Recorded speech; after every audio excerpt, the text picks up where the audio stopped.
Hi hello అండి. చూసారా మందారం మొక్కకి ఎన్ని పువ్వులు అయితే వచ్చాయో? దాదాపుగా 10 పూలు దాకా ఉన్నాయండి. సో ఇవి రెడ్ మందారము. అలాగే మీరు చూస్తున్నట్లే మొగ్గలు కూడా చూడండి ఎంత ఎక్కువ ఉన్నాయో. చూసారా, ఇలాంటి మొక్కలు 2 ఉంటే చాలండి, మనకు అస్సలు పువ్వులు కొనవసరం లేదు. మొగ్గలు కూడా చాలా అయితే వచ్చాయి. అలాగే మీకు ఇంకొక మొక్క కూడా చూపిస్తాను, మందారము. ఇవి ఇప్పుడు కోసేద్దాము, దేవుడికైతే పెట్టేసుకుందాం. ఇదిగో ఇదొక కలరు, సో లైట్ పింక్ అనమాట.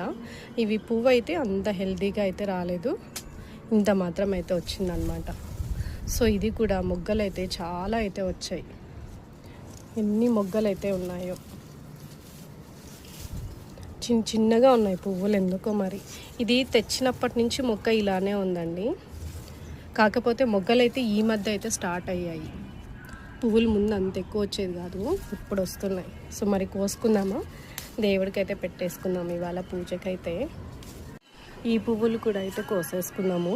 ఇలా నాకు ఎప్పటికప్పుడు పువ్వులు కోసుకొని దీపం పెట్టుకోవడం అంటే చాలా ఇష్టం అనమాట. సో ఆఫీస్ టైం ఉన్నప్పుడు అంతా కుదరదు. ఇలా హాలిడే వచ్చినప్పుడు అయితే కంపల్సరిగా నేనైతే అప్పటికప్పుడు ఇలా పువ్వులు కోసుకొని దీపం మాత్రం చేసేసుకుంటాను. మొత్తం అయితే మందారాలు కోసేసానండి. రెడ్ కలరు అలాగే పింక్ కలర్ అనమాట. ఇప్పుడు మనమైతే దేవుడికి పెట్టేసుకుందాం.